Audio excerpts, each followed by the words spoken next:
idiosyncrasy. Right. Idiosyncrasy. Gee, it's a good word. Oh, one of the best. Welcome to episode 30 of the Columbo podcast, where we are more idiot than syncratic. Speak for yourself, Gerry. I'm speaking for you. Every week this happens. Good afternoon. Evening. Every week that happens. It's never that. I don't know why I say afternoon. It's the pleasant, sunny Scottish summertime that you're getting confused by. You mean the lights? Yeah. We're back to where it all began, Ian. Very excited. A treat for our listeners. But almost where it all began. Well, we'll be corrected if we say where it all began, won't we? Yeah. We are doing the first and only official pilot of Columbo. Yes. So that is our Ransom for a Dead Man. Mm-hmm. Enjoy it. I did. Were you able to see some of the traits, some of the characteristics that you've come to know? I would say even more so than in a lot of the season 1 episodes. Mm-hmm. So I think this maybe shows more of what they wanted the character to be, and then they tried to tease it out in the show. Yeah. So I think this is a more rounded character than you get in season 1 of the show. Sure. I would agree with that. In this episode, there is a line, or a phrase, which I think sums up Columbo better than what we could probably do ourselves. Okay. Let's have a listen to it. You know, Columbo, you're almost likable in a shabby sort of way. Maybe it's the way you come slouching in here with your shop-worn bag of tricks. Me? Tricks? The humility, the seeming absent-mindedness, the homey anecdotes about the family, the wife, you know. Really? Yeah, Lieutenant Columbo fumbling and stumbling along. But it's always the jugular that he's after. And I imagine that more often than not, he's successful. Pretty much nails it. Yeah, and I wonder if that's by design. Yeah. I wonder if that's for the studio execs. Here's what you're getting. This is what this character's going to be. It was wonderfully accurate and descriptive, wasn't it? Perfect. I think this week we'll just crack on, get right into it. Yeah, I mean, we promised the listeners a treat, and they're waiting for us to get going with the episode, so we should probably do that. I've got a feeling this isn't as big a treat, or won't be as big a treat as what people would have hoped for. Well, we'll find out when we get comments, but I think people will be quite excited about hearing from the pilot episode at this stage. Okay. Well, before we do, Ian, let's stick to what we normally do, and you can give us this week's summary.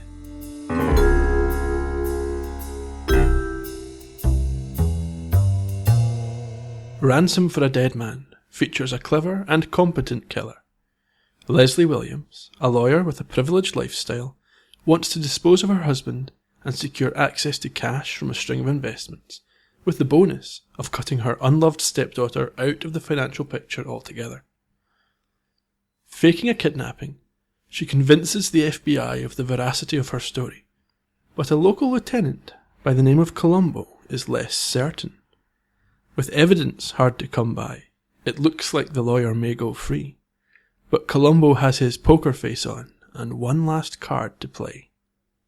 Thank you, Ian. Wonderful as always. We start in a house, and we hear music. Did the music sound familiar to you? Did the score sound familiar? I wouldn't say familiar, it sounded appropriate. Mm-hmm. I would say you get a very similar, in fact, probably should say it right from the start, a lot of this episode is very similar to what they did in Negative Reaction in season 4. Explain. Well, you've got the opening scene with the piecing together of the ransom note. Mm-hmm. You've got the whole fake kidnapping plot as it comes from beginning to end is very similarly presented. And I think just some of the other themes of the episode, the professional person, and the motives and so on, everything was, it wasn't a direct duplicate, but I think there was a lot borrowed. I think Negative Reaction might well have been a reworking of this original idea. Yeah. The music was very similar in my mind to Murder by the Book. Okay. The score was written by Billy Goldberg, or Goldenberg, I should say. And he created a Columbo theme in this pilot episode, which was never used and taken forward. I think they say that in the helicopter scene, that is when the sort of what was to be the official Columbo scene music can be heard most clearly. But like I say, it was never used as an opening That was presumably a deliberate decision. Yes. So, we start on this home, this plush home. It's at night time. And we see a woman who we come to know as Leslie Williams. Yeah. And she's creating a ransom note from newspapers. And as you say, a very familiar scene. Yeah. And then she plays part of a recording of a man. And we understand that she is going to cut out a section of this recording which he says, they've got me. Well, this was an idea that got reused in the Milo Janice episode. Yes. Exercise in Fatality. Yeah. So this whole idea of cutting up a recording and then playing it down the line from a recording to a live call was picked up, pretty much exactly as it was used in this episode in that one. Yep. Did you notice something odd about how she was going about doing this? No. She wasn't wearing any gloves. Ah. So her fingerprints would have been all over it. Well, she'll be in a bit of trouble then. Mm-hmm. We then see a man arrive home. Yeah, this scene is reminiscent of Lady in Waiting, I think. Yes. He arrives home and is almost immediately shot dead by Leslie in the lounge. Yeah, and it's an interesting shot that the director goes for. It's a mix of still images and slow motion images. It's very dramatic. Yes, we've got some strange music and special effects, and we've seen that before. Columbo is not adverse, the show that is, to trying new techniques. Yeah, and here's an original one. The next bit of the scene shot from the perspective of a corpse, which was an interesting choice. Yeah. And we get a bizarre movement of this body from the living room to the car without any indication of how she was able to achieve it. I know. I noted that myself. I don't think that she could easily have moved that body. Without wanting to hammer a theme, that's reminiscent of Any Old Port in a Storm. Yes, we mentioned that as well. So as you say, she covers the body, takes his briefcase, and then we see her leave in his car. And we get white credits, not yellow. Mm-hmm. Credits are different, both opening and closing in this episode. Yeah, the closing credits were much more substantial. We'll get to that. And a relevant point here, she adjusts the driver's seat in his car. That's going to be picked up on later on. Mm-hmm.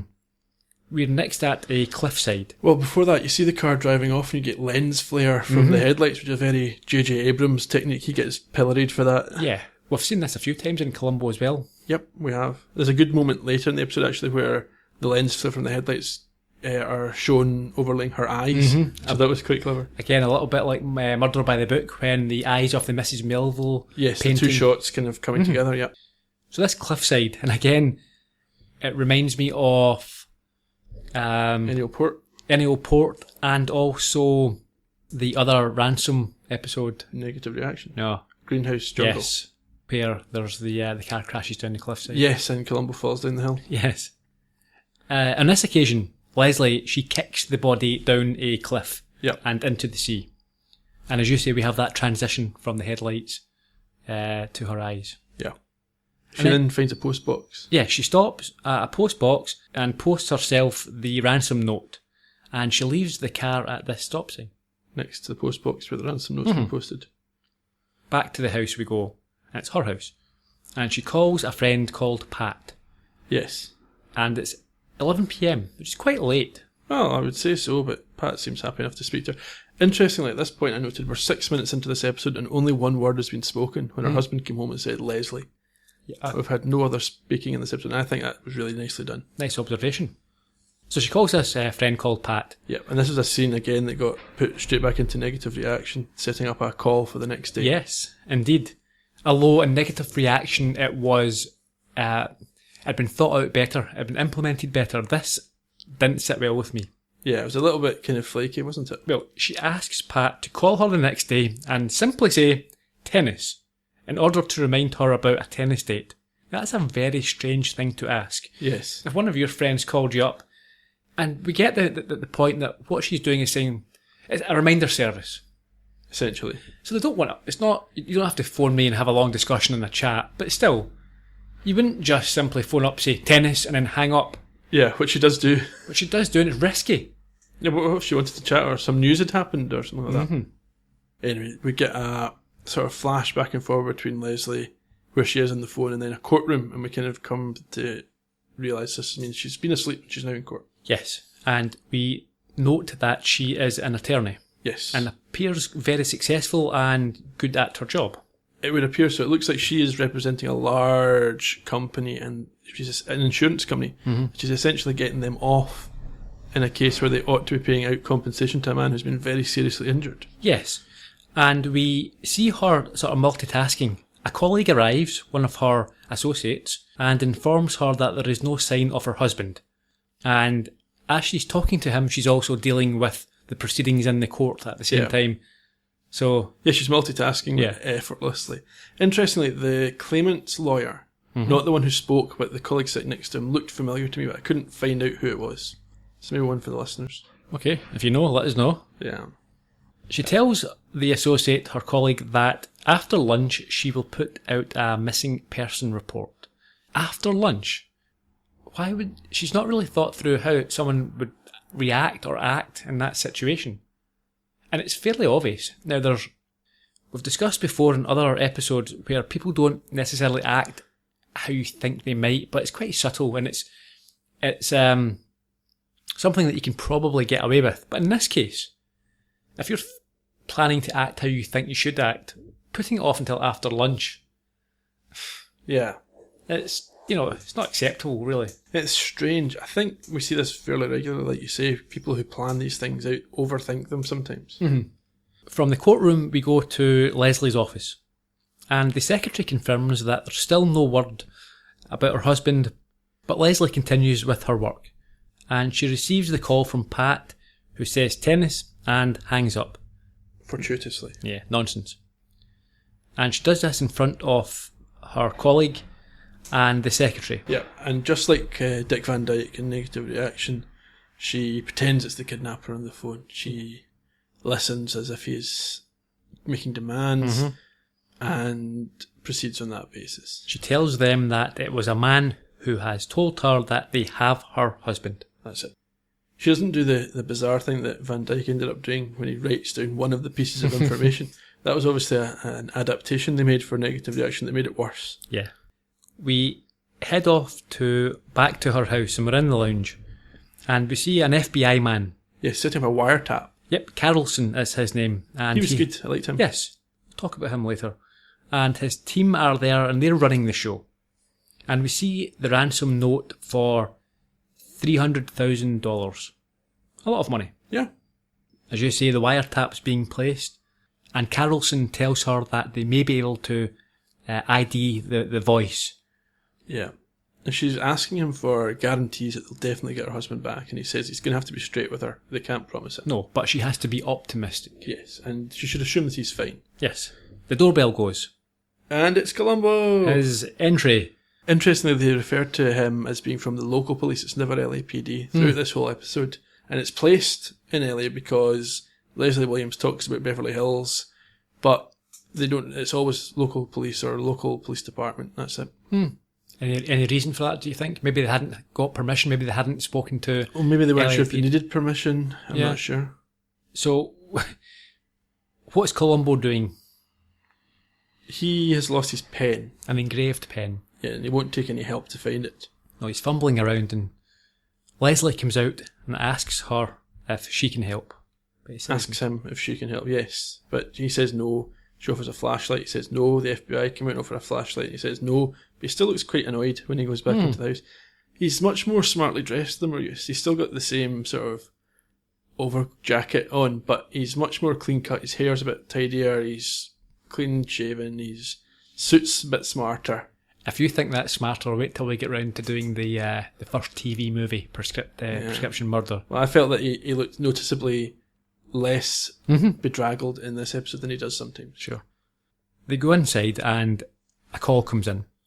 They have found the car, but there has been no sign of violence. Yeah, they introduced Columbo here as the local police liaison because it's an FBI case. A kidnapping's FBI work. Columbo's sidelined. Yeah. The FBI, as I said before, are running the show. That's it. Columbo doesn't say much. He potters around. He examines the ransom note. He reviews the instructions from the kidnappers, and he's surprised to learn that Mrs. Williams can fly a plane, being that she's only a woman. That's slightly unfair. Okay, Most people can't fly a plane, sure. and most pilots will be male. So she seems used to that sort of reaction anyway. yeah, I mean, do you know many females that can fly a plane? I know one person personally, and he's male. Yeah, I wouldn't fly with him. Yeah, no, neither would I. No. I wouldn't get in a car with him, to be honest. He does sometimes listen to this podcast, so we won't say anything too much, anything more than that. Mrs. Williams then goes on and flirts with the FBI guy a wee bit here, and he kind of falls for it, and she insists on cooking for them because her housekeeper's on vacation, and then her... Well, yes, that's two clues. Sorry, we'll need to quickly mention that. Okay. So we've had two clues here for Columbo. The first is that she's a pilot. Yeah. So the kidnappers must know that she can fly a plane. Yeah. Okay. That doesn't really get mentioned much, though. No. As a clue. But it should be quite a big, obvious one. Yeah. And the other clue is, and it's a fairly typical, it's a trope, isn't it? That the staff are on holiday when this happens. It's not the first time this has happened, is it? No, and it won't be the last. Suitable for framing, maybe one of them? Well, in fairness, this is the first time it's happened. Well, in theory, yeah. It's an idea that they reuse, should we put it that way. Columbo goes to the study, and he's browsing. Leslie comes in and offers her help, but he simply asks directions to the men's room. That's it. I don't think he wants to go to the men's room at all. I think he just wants to get an excuse to go and investigate some other parts of the house. To snoop? Yeah. We go back to the lounge, and Leslie asks Carlson about fingerprints, but he says that it's very unlikely that they'll find any in the car. They were from hers. Yeah, they were pros. And they expect, as you say, to only find her husband's and hers. That might cover for the fingerprints. She's expecting to receive this letter, so her fingerprints will be on it from receiving it, so that's going to cover her. Yes. Actually, that's a good point. That does cover it, doesn't it? There's no need for her to worry about the fingerprints. You are entirely correct, Ian. And you mentioned earlier, there was a little bit of flirting, wasn't there, between her? Yeah, definitely. Absolutely clear. Mm-hmm. I should say that I thought that the actress playing Leslie Williams was really good in this episode. Yes, and with good reason. And we can talk about her a little bit later. Oh, saving up all the goodies. Columbo appears back from the bathroom. Yeah, around about the same time as the phone rings. Yes. And he's bumbling about soap, isn't he? I'm not really clear. I'm not sure if he's been to the bathroom or not. But yes, he must have. He talks about specific lemon-shaped soap. Yeah, and he didn't want to touch them, and then he didn't want to put them down in case they stuck. And she's like, first world problems, you know. He's a real contrast to the professional Carlson, isn't he? Yeah, Carlson's very by the book, straight in the line. Columbo's different from that. Yeah. We then get a quick shot of Leslie's office, and the rigged phone call coming in. Yeah. And in the house, the agents answer it. And the recording asks for Leslie and tells her that they've got him and want the $300,000 tomorrow night, and that she has to follow these certain instructions, and the call ends. Is the call not her husband? Yes. So it's him, it's not them, it's him that's giving this information. Yes. There is no them. Yeah, no, there's no... I know, but even in this setup, it's her husband speaking. There's no kidnappers giving this information. It's coming via him. And that's what leads to Columbo's next concern. Yes. The concern is that she has not asked how he is, if he's healthy, if he's been treated well. Yeah, and Columbo thinks that he would expect his wife to ask questions like that. And again, this is a line that came up, I think, in Negative Reaction. Yes. The plan is that she has to fly in her plane and drop the ransom demand into a certain area. Yeah, that's going to take a lot of skill. Yes. Well, why? Well, because unless it's a big field... It is. They've given her... The plan's aerial shot has given her quite a big... Sure, but my recollection is she actually drops it on a very narrow path. Yeah. Oh, no, I suppose that is fair enough. That would take a bit of skill. Yeah. So she's to drop the bag with the cash, and she hears this, these instructions. But this, as you say, leads to Columbo's issue and problem. We have a clip. Well, Lieutenant, I guess that's it for tonight. Lieutenant! Let's call it a night, huh? Oh. Pretty sorry. I'm thinking, man. Unique woman. What's that? No, I say, she's an exceptional woman, of course. What do you mean? Well, when the phone rang, she ran to the phone, she picked up the receiver, and she never asked her husband if he was all right. I don't see anything strange about that. The woman was frightened. She was under stress. That's right, yeah, she was. She was under stress, right? See, I just can't help thinking, though, but if I was in the hands of kidnappers and my wife didn't ask me if I was okay, I'd think about that. What's your point, Lieutenant?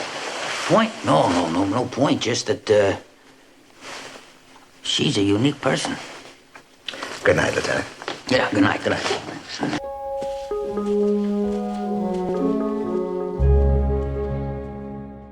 Columbo is carrying his jacket by this point. I still think he looks much smarter. I know you're not convinced. Anyway, he says good night to the feds and he heads off. The feds. So, Agent Carlson was played by Harold Gould, a favourite of mine. He died in 2010, aged 86.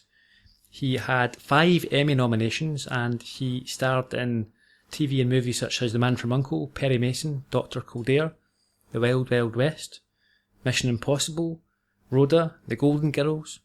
His last performance was in Nip Tuck, but he, for me, will always be Kid Twist in The Sting, which I've mentioned before. Okay. From there we go to Leslie Studdy, and she's given the $300,000, which has been made up from stock that she's had to sell in the company. Sell it under value and so on, so she's basically liquidizing all of her assets. Yes.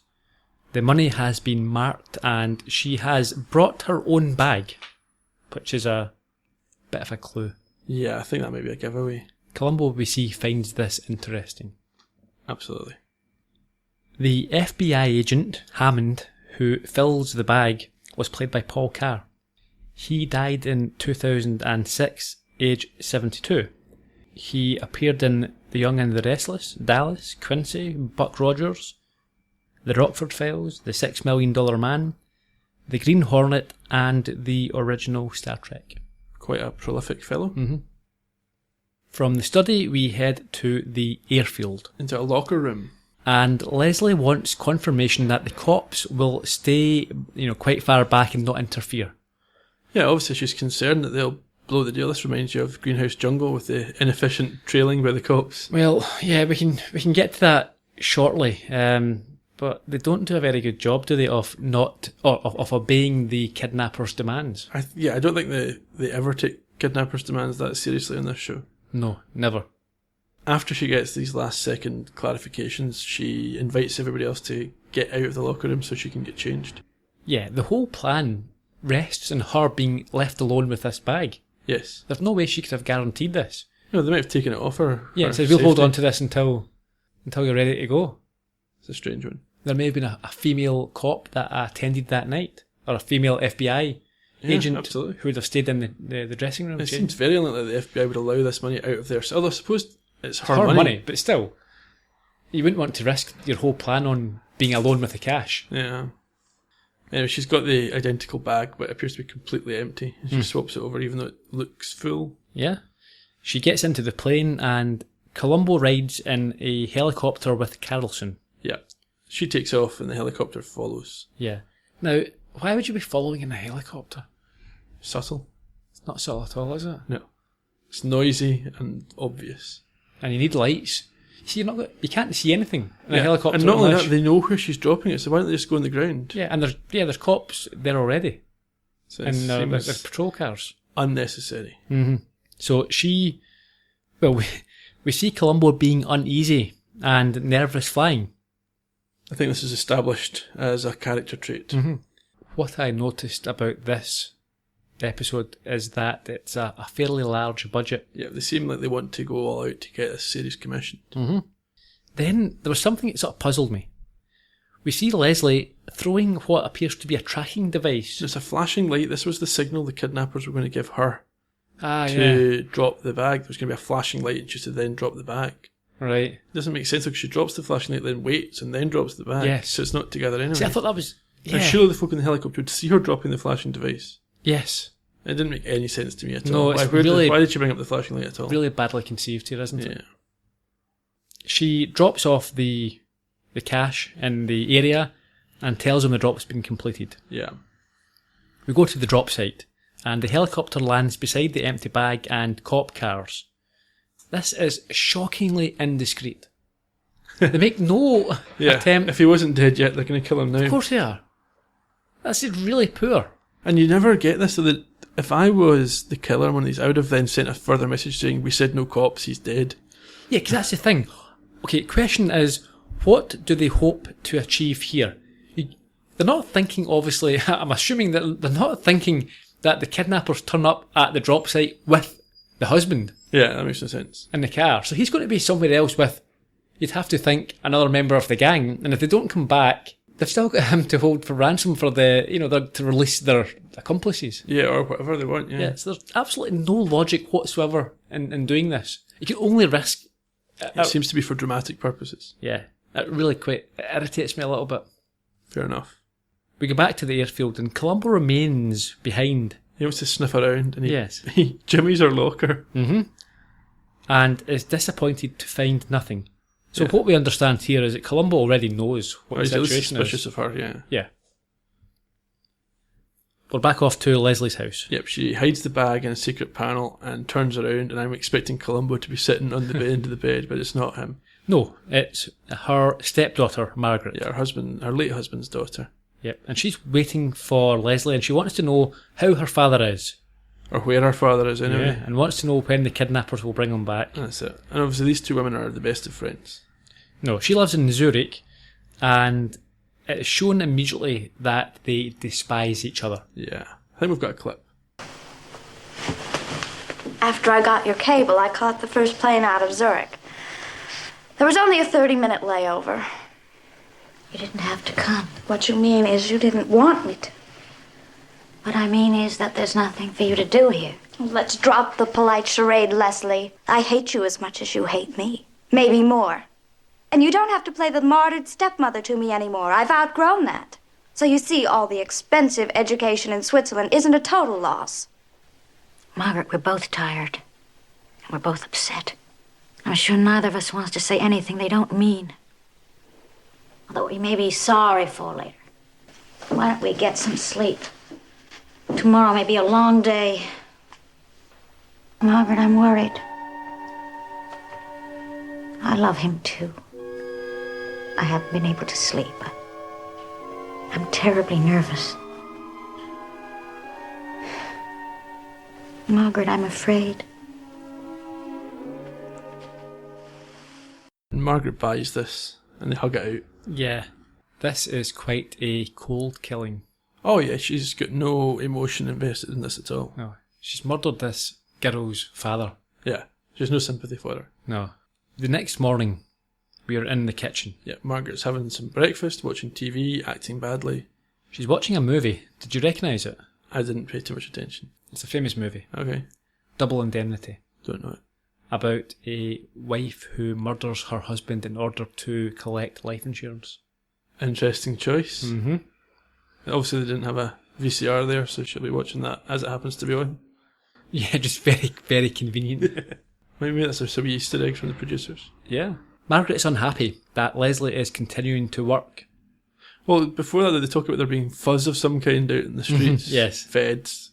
And I'm not sure if it's the movie she's watching that's placed this sort of thought, this seed in her mind, because Margaret turns round and says to her, "Good luck with your case."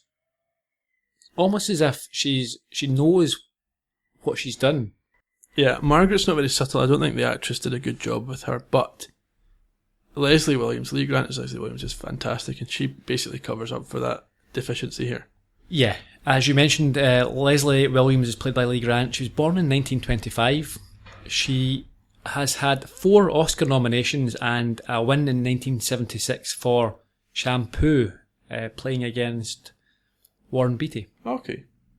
She's had 5 Golden Globe nominations, 7 Emmy nominations, one of them for this role itself. Not surprised by that. Yep, and 2 wins. Well, very accomplished actress, and it shows. Yeah. She won the Best Actress award at Cannes in 1952 for her role in Detective Story. She was a Broadway star.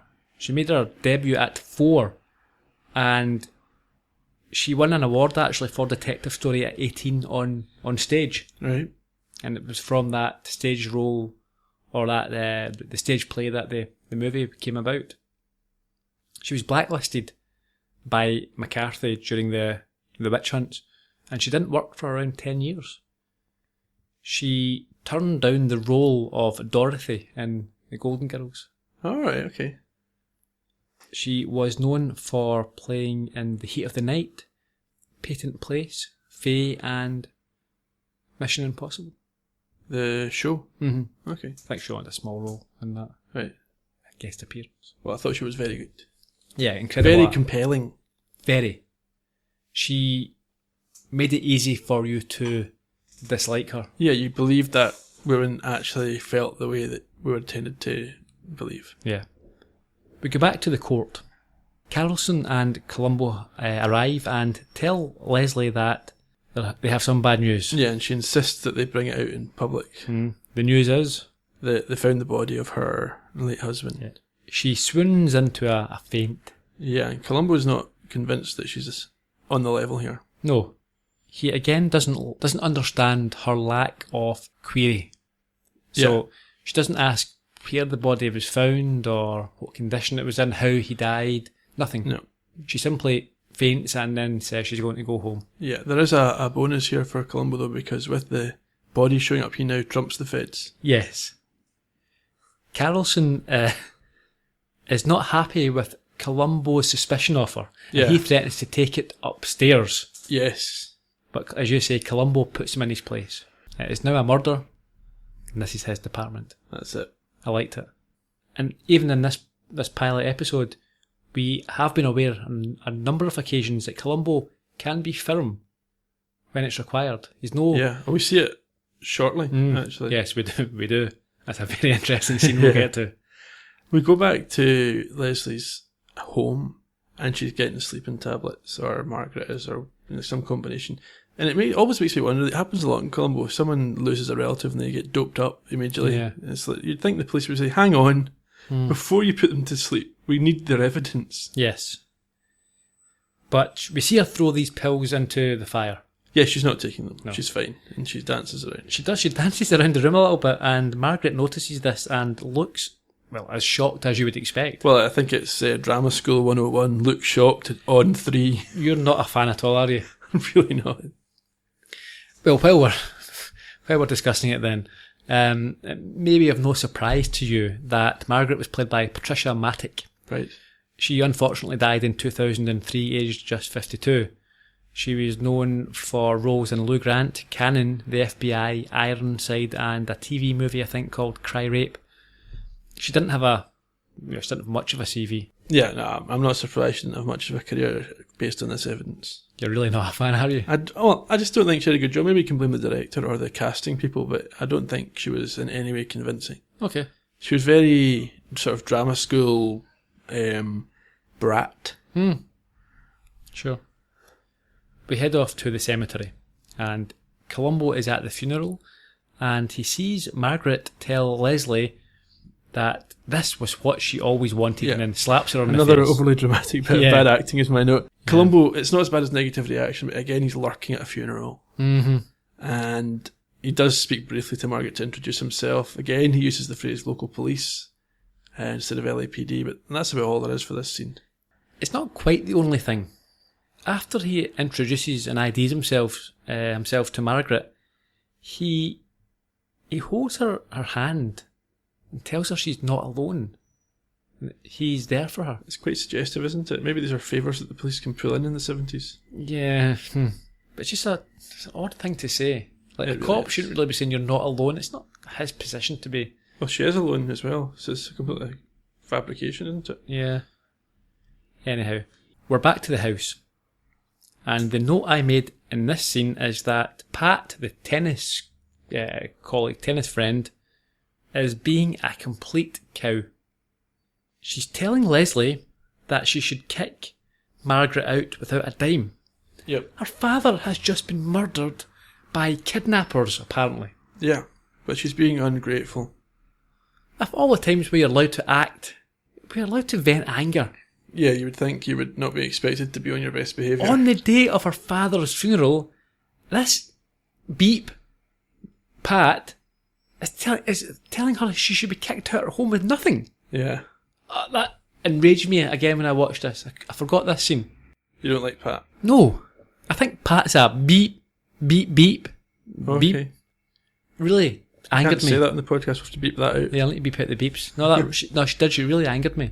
Kick her out at that funeral. The guests leave anyway, and Leslie calls Margaret, who douses her in sarcasm. Yes. And Leslie tells Margaret she wants her to leave immediately. But She won't. No, she says that this is her house too. She does. Her Although I home. don't think that's legally correct, but okay.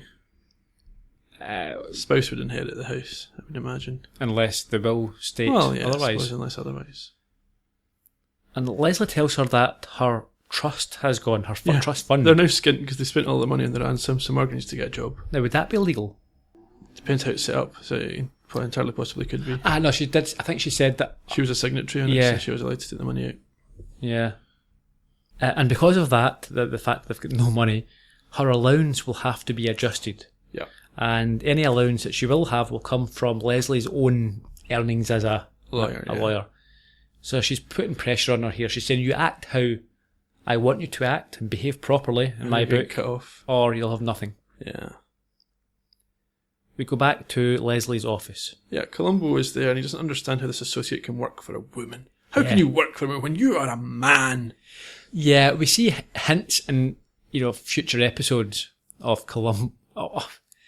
Subconscious misogyny? Yeah, it's always being this kind. is it's generally been toned down. Yeah. This is the worst that I think we see of him. Yeah, probably. So this poor man, this associate who has to work for a woman, Yeah. was played by Michael Clarke. He was born in 1940, and he has been in Batman and Robin, Batman Forever, Mary Hartman, Macmillan and Wife, and Nancy. I thought it was two interesting ones, the Batman and Robin and the Batman Is that Forever. the movies from the 2000s? Yeah, or the 90s. Okay. Yeah. Batman and Robin was on with George Clooney. Yes. And Batman Forever was the one Val with Kilmer. Nicole Kidman. Right. So Leslie arrives. Yes. She and Columbo go through to her private office for a meeting. Yeah, and Columbo's intrigued by her phone. And she stupidly explains immediately how it works. Yeah, I think he's going to find out, but yeah. Yes, but you still, if you're used this as your Your alibi primary or your... thing, Yeah. You Why would don't, you even have it lying around? exactly. And why did you explain it to a cop who's investigating the... I mean, she might as well say, remember that call that I took from Yeah. the kidnappers? That could have been set up just like this. Yeah. And Columbo admits in this scene that he is a strange guy and explains that there are certain details that are bothering him. Yeah, we got this little chat at the start of the episode about idiosyncrasies. Yeah, This she is where tells that comes in. and she tells him to get on with it. And he mentions a few issues and problems he has here. Yeah, he talks about he doesn't know why the money will be removed from the bag. Yeah, that's a great point. Bag of To the money gets bag. dropped, you grab the bag and you move. You don't mess about unzipping it. What are they doing? Counting it, spending it, Yeah. Who knows? divvying it up between them. Well, her response is they maybe open it to check the money was there and then just grab the money. Nonsense. Yeah, Columbo pretends he thinks that's plausible, but he doesn't think so. He then does one more thing. Angle of the bullet. Yep. It shows that apparently the murderer was sitting down. Yeah, or at least at a lower level Mm-hmm. than the victim. And we get this weird flashback scene here as she sort of reenacts the murder in her mind. He talks about a 45-degree angle. I don't think that can be right. No. Surely it couldn't be 40. Unless she was lying on the ground, it wouldn't be a 45-degree angle. Yeah. Anyway, maybe I'm wrong. But there you go. And she gets upset. Yeah, she doesn't have a theory. No. But she tells Columbo to continue. He's also surprised that a .22 revolver was used in the killing because that suggests that the killer didn't want the bullet to pass through and make a mess, and that concealing where the crime took place was of importance to the killer. Yeah, I've got a question about that. Okay? We're not furnished with any information which suggests that she is some sort of gun expert. No. So, two things. How would she know that the gun that's in the household, perhaps a .38, would go through the body and out the other side And likewise, We don't get enough information. how would she know that a 22? You'd have to be some sort of ballistics. And we never look into where did the gun come from, where did the gun go, any of that stuff. Yeah, so unless she went out of her way to get this lower caliber gun, Yeah. and as you rightly said, there's no ballistics. So was it a gun that was used in the house? If not, how's an attorney going and getting some sort of illegal gun? Yeah, and if it was legal, it'd be paperwork. Yeah, that's quite a massive plot hole here, isn't Well, it? you'd think they'd at least cover it. I mean, it's maybe not a massive hole. It's probably coverable, but they don't address it. Well, it could be covered, but it isn't. Yeah. Anyway, Columbo thinks this suggests a possibility that the kidnapping didn't actually take place. Yes, and we have a clip here. Well, you've given these details of yours a lot of thought, Lieutenant. Listen, I know all these things don't seem like much. Put them all together, one on top of the other, and I'm telling you, that kidnapping just doesn't add up. Let me understand you correctly. Are you implying that this was perhaps not an ordinary kidnapping? That's right. That's interesting, isn't it? Now, what if someone set out to murder your husband and he only made it look like a kidnapping? And so the ransom money, all that was a setup? Yes, that's possible. Look how that throws us off. We're looking for kidnappers that don't exist. And in the meantime, the real killer is so close by, we can't even see him. And all these little details of yours fall into place. The angle of the gun? Exactly. Shot by someone he knew while the murderer was sitting down. Caliber of the bullet? Right. Killed in a room where he didn't want to leave any traces. No bullet holes in the wall, for example. The empty bag? That's a puzzler. I can't figure that one out yet. Lieutenant, in all honesty, I must tell you, you have collected one of the most absurd hypotheses I have ever heard. Nothing that you said proves anything, one way or another. I know that. I'm not a lawyer. And maybe my theories are not as good as they should be. But, Mrs. Williams, I've been a cop for a long, long time. And after a few years, believe me, the old nose gets to be pretty good. What do you want from me? You know how you could help me? If you would... What he wants from her is to just keep talking. Talk about her husband, Yeah. make a mistake. She's in a position where, after Columbo has discussed with her his problems, she can't be seen to be unhelpful. So what does she do? She offers to take him up in the plane. She's on her way out for a fly anyway. And again, this is another trope we've seen many times. The killer making Columbo feel physically uncomfortable. Yeah, we saw it first of all in Dead Weight in episode 3 with the boat. We've seen it in planes as well. Yeah. So we go up in this plane, and she's doing loops. Yeah, she wants to teach Columbo to fly as well. Well, she doesn't really. She wants to. She offers to teach Columbo to Yes. fly. And she's got this line that a man would not get away with saying because it would be deemed irredeemably sexist. Which was? She says, you have to treat the plane like a woman. You have to treat her gently. But the job is done here because Columbo says he doesn't want to talk for a while. Well, yeah, she lets him fly the plane a bit and it traumatises him. And eventually he talks again. Yes. And Leslie tells Columbo that her husband had no enemies. He had a rigid code of ethics. Yeah, He was never unfaithful. Everyone loved him and respected him. Widely respected, no enemies at all, nobody would kill him. Yep. So they land. Columbo seems to have actually taken to this whole flying thing by now. You think? He seems a lot less anxious than he had been getting off the previous plane. Well, it's one of those things, isn't it? Once you get down, you feel... Maybe, but even when we saw the episode with Johnny Cash, he was still sick when he got off the plane. And this time he seems okay, I think. Okay. And he tells a weird anecdote about his pal Ralph. No, his cousin Ralph. His cousin Ralph. So it's another family trope. Yeah, it's like the family trope, but much more bizarre. And much more accusatory. Accusatory. Yeah, that's the one.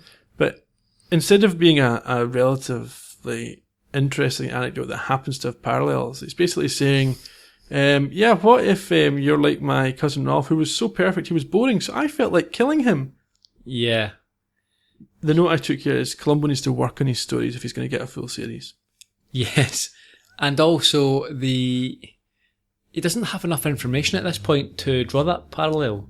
Because we don't know how boring he is, or if she found him boring or not. No, well, she said he was perfect. She was going about being perfect. So Columbo's thinking, he'll tease this out, but he doesn't nail this one at all.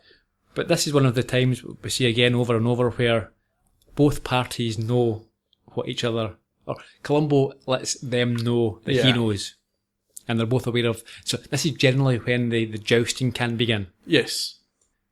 From there we head to Barney's Cocktail Bar.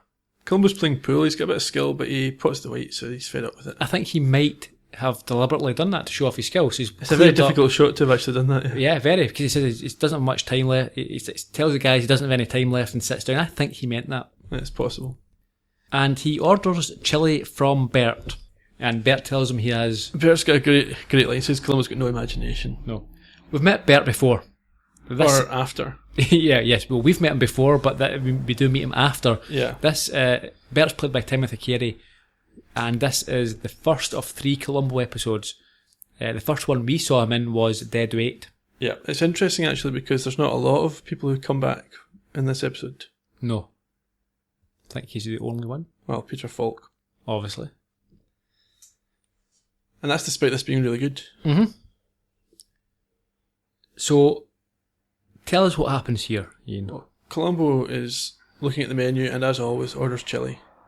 And Margaret appears. It's not an arranged meeting, but Margaret appears. How does Margaret know where to find him? But she shows up and she still can't act. No. And she asks about the kidnapping or the murder, and Columbo says, sorry about that, we haven't come up with anything. No. So, yeah, I'm not really interested right now. I'm eating chili and crackers. It's the crackers that make the dish. Yeah. Anyway, she thinks she has something and she gets him to move to a booth with her. Yeah, she tells him that she thinks that Leslie killed him. Yep. That she didn't love him. She only used him to advance her career. She made him leave the Supreme Court for her, and for that she married him. Yep, and she had told him she wanted a new arrangement to turn the firm over to her. They were going to live separate lives. Mm-hmm. And he said no. He stood up to her, threatened to throw her out and close the firm down. But I don't think any of that's true. I think Margaret's made that all up. You think so? Yes. That doesn't fit with what we saw at the start of the episode with him coming back to the house, the way they were sitting, the way they addressed it, the way he spoke to her on the phone about the money. So the impression I got was that they were very much still together and there wasn't any of that. And we also see from a later scene that Margaret is quite happy to lie and cheat and make things up to get the police convinced that her stepmother was involved. Yeah, sure, you might have a point there. Anyway, Columbo says that even if it was true, it's maybe motive, but it's not proof. Yeah. And then it occurs to him that the car seat was in the wrong position when they found Mr. Williams' car, and that his keys were never found. Yes. I think he is planting... He knows that she can potentially help him in this case. He's putting this seed in her mind, like a wee marble to roll around. Although he does call it a crazy idea. Yeah. But I think he knows that she is going to investigate further anyway. Yeah, well, he's obviously got this impression that she believes the stepmother, Leslie, did it.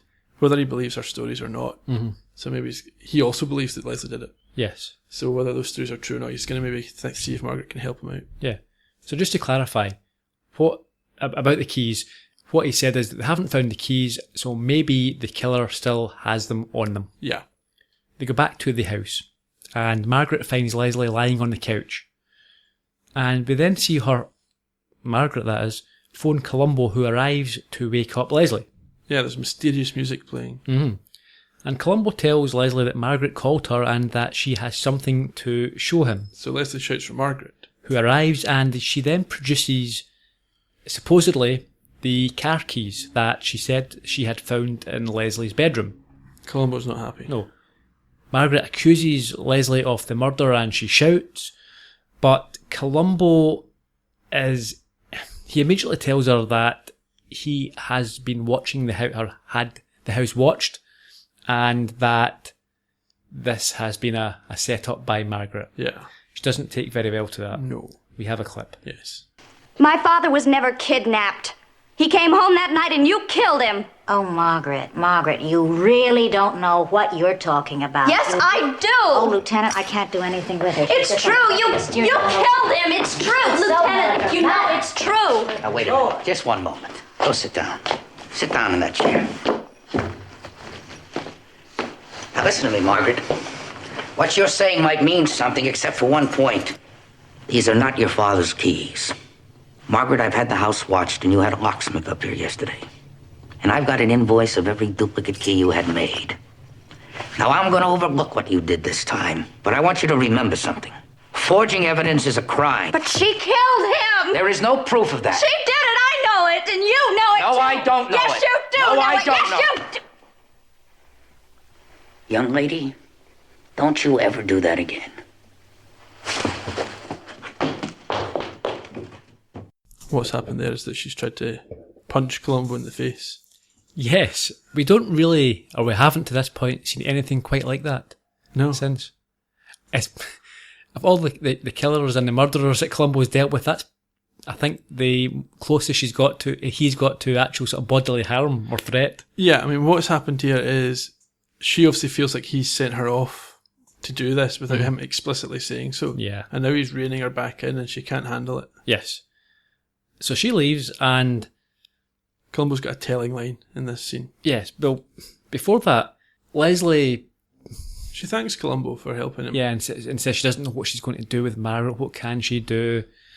And Columbo tells Leslie that he's going to overlook, on this occasion, or tells Margaret in front of Leslie that he's going to overlook. Yeah, we heard that in the clip there. He's not going to charge her with forging evidence, but remember it's a crime.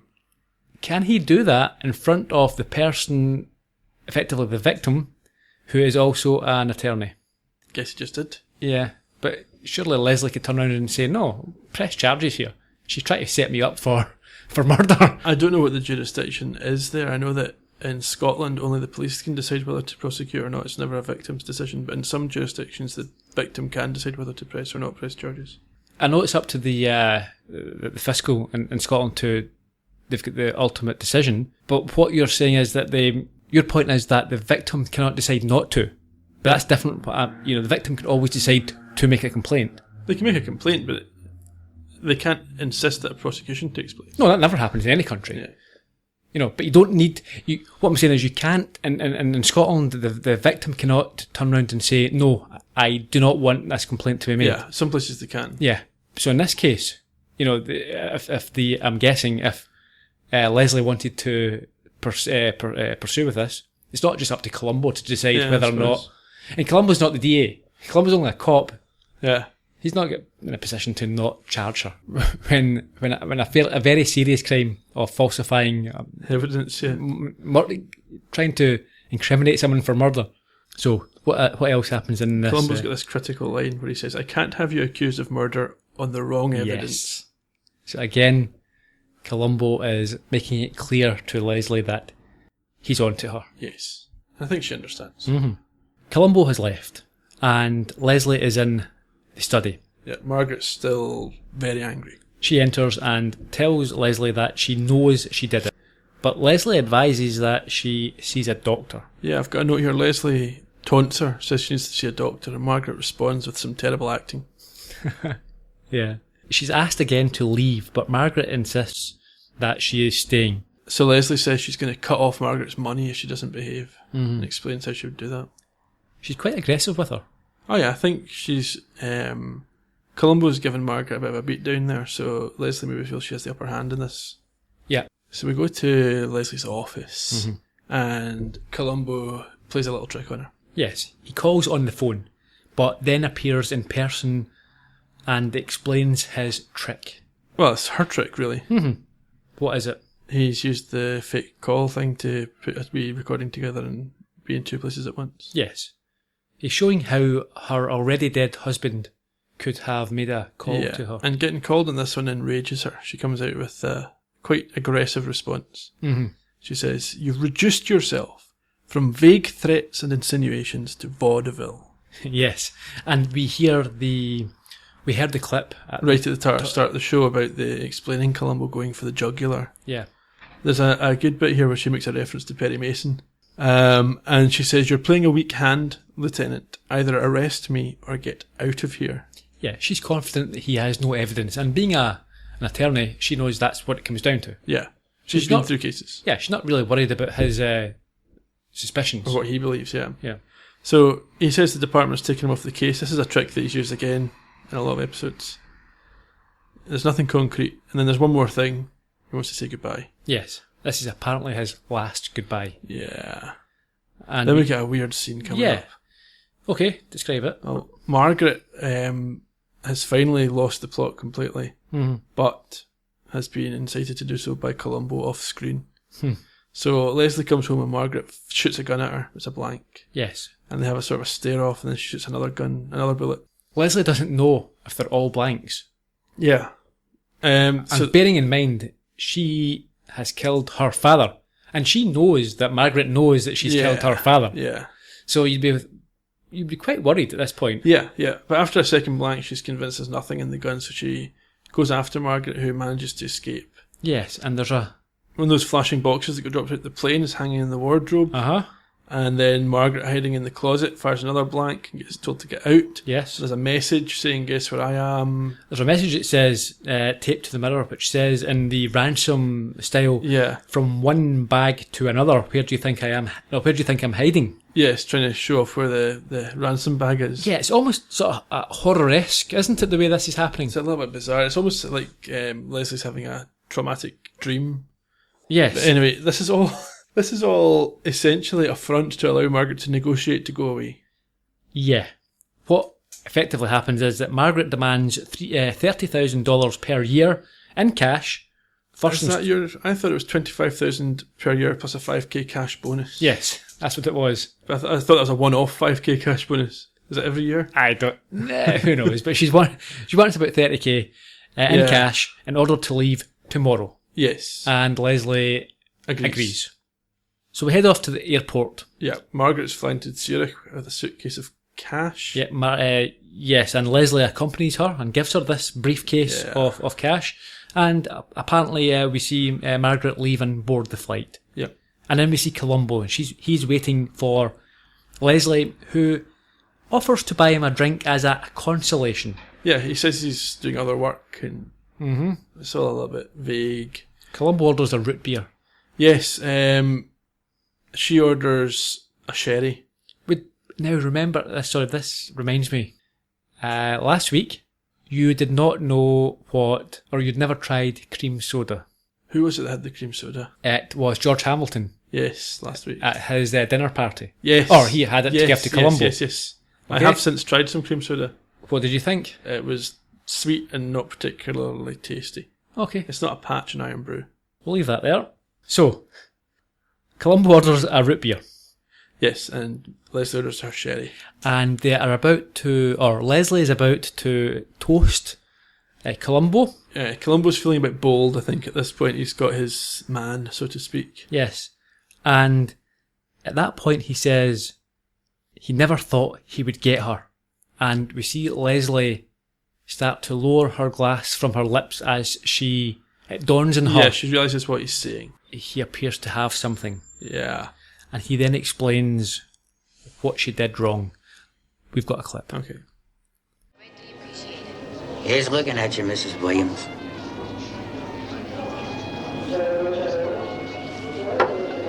You know, for a while there, I thought, I'll never get her.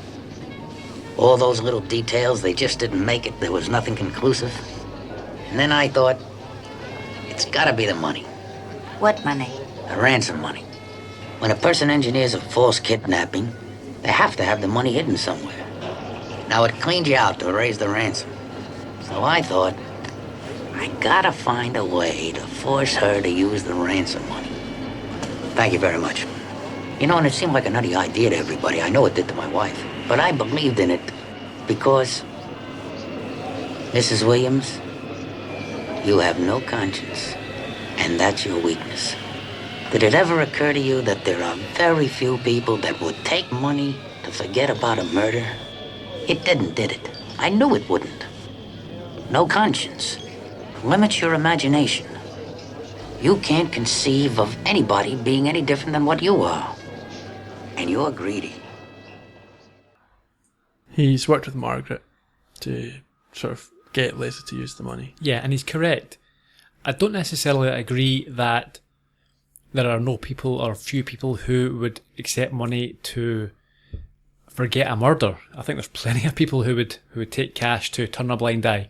What I do agree with is that there are very few daughters who would take money to turn a blind eye to their father's murder by a stepmother who they despise. Yeah, and who is going to then continue to be controlling their finances. Yeah. When the alternative is presumably full control herself. Yes, when she is convicted of the murder. And there's a funny moment here when Columbo's sitting there with a briefcase full of money, but he can't pay $1 for his drink. Yeah, I did like that. Yeah, they've got the $30,000 in full view, and he has to write a cheque or sign for it, I think Yeah. it says. That's similar to Candidate for Crime when he had to sign for his car. But before the scene ends, Leslie compliments Columbo on being very smart, and then she's taken away by It's the... a nice the concession cops. from an intelligent killer. She knows when she's beaten, Yeah. or been beaten by the better person. And then we have an unusual ending. We have scrolling credits with no freeze frame, Yeah. which stands out. Yeah, you get the full cast, which you don't normally get. Quite liked it. Well, they also decided that they didn't, so Yeah. it doesn't come back. Certainly not in the first 4 seasons. No. So there we have it. That was it. That was the pilot. That's what got them their show. What did you think? I can see why they got the show. That was better than a lot of the early season episodes. I know that you had some classics in season 1, but this was better than some of season 1 and a lot of season 2 for me. Were you surprised by how much the character already is there? How many Yes. of the tropes and Yes, the but- idiosyncrasies are? But because it wasn't there in seasons 1 and 2, that was why it was more surprising for me to see the character fully rounded in the Yeah. pilot. Sure. And I wonder why they chose to step back from that characterisation. Yeah, who knows? I suppose to let the audience grow with the character, but Let the character breathe. yeah, slightly. maybe it's an actor's decision as well, I don't know. Could be.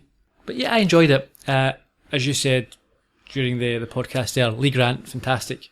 Absolutely. She was great. I think this episode would slot in nicely anywhere in seasons 3 and 4. This good run that we've had of episodes, I think this would fit right in that on that level. Falk hit the ground running. He was Columbo. in character. That was it. That was exactly what we expected. And there was one bit where I think he almost stumbled over a line. We played the clip. Yes, I was going to mention that it was when he was talking to Agent Carlson about how she's a unique woman. Yes. And I like that because you would have thought on many occasions they would have retaken that. Yeah, but they just used it. Yeah, he ran with it. They used all their budget for retakes on filming the aeroplanes. But we know that that Peter Falk is very, very particular about, he's happy to do 60, 70, 80 takes. Yeah, and we also know that he wasn't a big fan of improvisation at that Yes. point from an interview I read with Gina Rowlands, which you can see in the show notes for her recent episode playback. So maybe he wasn't, the pilot, maybe he wasn't confident enough in demanding a retake, or maybe he just thought, as I did, that it looked natural and actually added to the believability of the character. Could be. He certainly didn't have a job at this point. Maybe he wasn't in a position to make any kind of demand. It's the director's call. Sure. Which I think it all worked out quite nicely. Yeah. I see that if I was being critical, and I was during the podcast there, some of the plot, the clues could have been tightened up a little bit. Yeah, but then it would be a different show because it's not really the plot holes that of course. we're here to see, is it? No, we're not. Even though we mention them every week. No, we have to. Yeah, but the show is great despite them, and perhaps because of them in some cases. Yes. Will we do a little bit of production information? Production information, any remaining trivia, whatever you've got there. Let's see what we have. So, this being the first, or the only pilot, was broadcast on the 1st of March 1971 at the 95-minute length. The director was Richard Irving, who died in 1990 aged 73. This was the second of 2 Columbos, the first obviously being the unofficial pilot, the TV movie Prescription Murder. Okay, we'll do that later on. We will. He had 4 Emmy nominations and worked on shows such as Biff Baker USA, Studio 57, State Trooper, Chips, and Airwolf. I think Airwolf may have been his last show. Okay.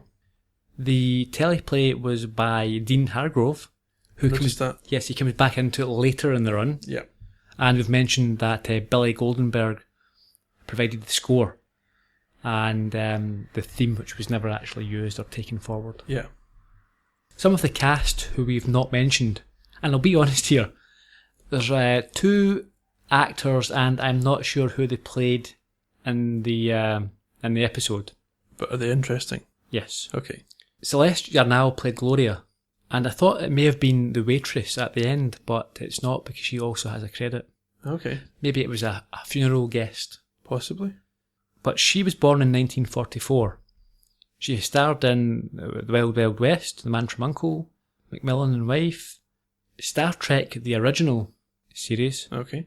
and also Star Trek of Gods and Men and Star Trek Equinox, The Night of Nah, these are Time, fun ones. which I think has been shot. It's in post-production at the moment, so she's still working on Star Trek to this day. She's not working on Star Trek. Yeah, she is. That's not really Star They're Trek. using the name. No, I'm not having Star it. Trek. No. Shatner appearing in it, but these are she was in the original, so this is canon actors here. Okay. Moving on. Okay, Charles Macaulay played Richard. Who's Richard? Must One of the attorneys? could have been the one that you were asking about. You said you recognised him. Or the other one? One of them. Or whatever, maybe the one, not the one on her side, we Not- already know him. Yeah, not her, but maybe one of the other ones. He died in 1999, aged 71. We've met him before. He was in Etude in Black and Mind Over Mayhem. He played the vet in Mind Over Mayhem. Right. Do you remember we thought it was going to be about Columbo's child? And Yes. it turned out it was his dog they're talking about. Maybe that's the guy, or maybe that guy was the judge. Could have been, yes. Yeah. So this was his first of 3. Okay. And he starred in 2 episodes of the original Star Trek. There you go, there's a lot of crossover. Massive amount of crossover. We're nearly at the episode where Columbo actually beams up, isn't Yes. it? Yeah. I'm sure Peter Falk was in Star Trek, was he not? Well, that's Star Trek, Star Wars, Princess Bride, these are all the same things. Ewok thing, yeah. What we said before, leprechauns, Yes, the Fellowship of the Ewoks. Fellowship of the Ewoks, Jabberwocky, Jackanory. yeah. Who's that one with Bungle? Rainbow. No, was that? Okay. Just one little bit of trivia. So within the year, Peter Falk and Lee Grant had starred together on Broadway in Neil Simon's The Prisoner of Second Avenue. We've mentioned that before. Okay. So Maybe we- friends in. Yeah. So I think what happened was that they shot the pilot and then they performed together on Broadway, and Peter Falk had to, it was a very quick turnaround to get back to shooting the First season. first season. Because I don't think actually with the pilot, as well, the very fact it's a pilot, it wasn't guaranteed. Yeah. So it was a heavy schedule for him at the time. Sure. Let's move on to the episode review. Quick. So, motive. Money and freedom. Yeah, not a great motive, I don't think. Selfish, yeah. Yeah, I just mean, it's from an episode point of view, it's not It's not inventive, is it? It's not inventive. It's a bit woolly. So she wants to rid herself of someone who would not live a lie with her, apparently. Well, if you believe Margaret's Yeah. reasoning. Otherwise, it's just because she wanted the money and the freedom to do with it as she pleased. Yeah. I like it. I like my motives to be a little more clear cut. Yeah. Clues. I'll go through them. Tell me ones I miss. The fact that she's a pilot. The staff being off conveniently. Her lack of concern about his well-being and how he died. The fact she used her own bag. The fancy telephone machine. The use of a .22 bullet. And then we've got Margaret's claim. Okay. Oh, sorry, the car seat being moved And forward. the keys being missing. We come to the gotcha. Yeah. Stonewall. Well, we already learned that the notes were marked, so she's Yeah. got no way of it. She's No. kept the money. She's got the Well, the fact that she ransom kept money. the money doesn't prove she killed the man, but I think they Of course get it to does. How could she possibly have the ransom money? Well, she maybe just kept it. She didn't care whether he was kidnapped. Oh, interesting. So you're okay. I'll give you that. I didn't think about that. So she's up in court, and her defence says she had fallen out of love with her husband. He had been kidnapped. No. She would still have been done for it because he would have said your lack of handing over that ransom money meant that he died.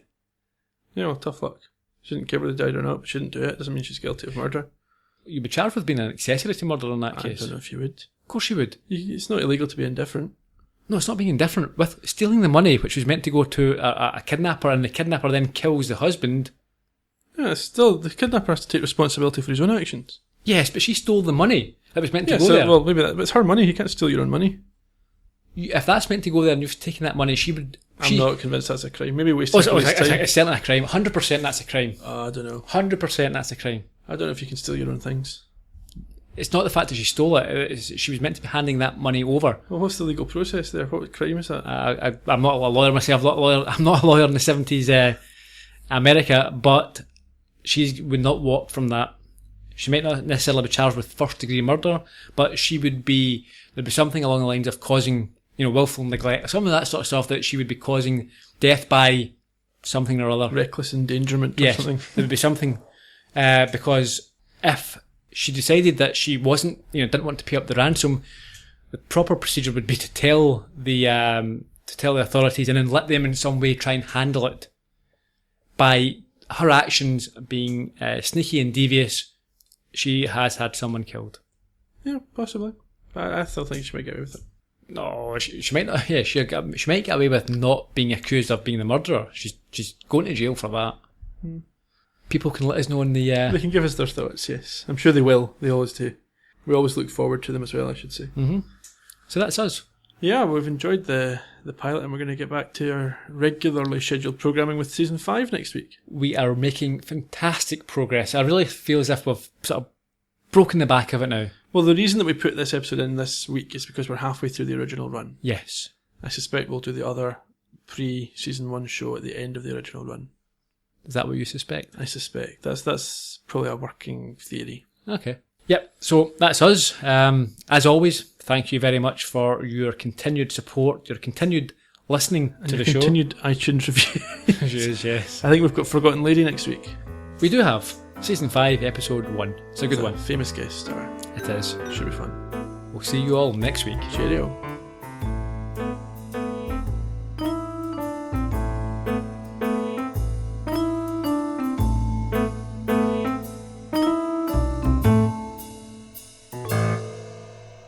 You have been listening to the Columbo podcast from Heard Yet Media.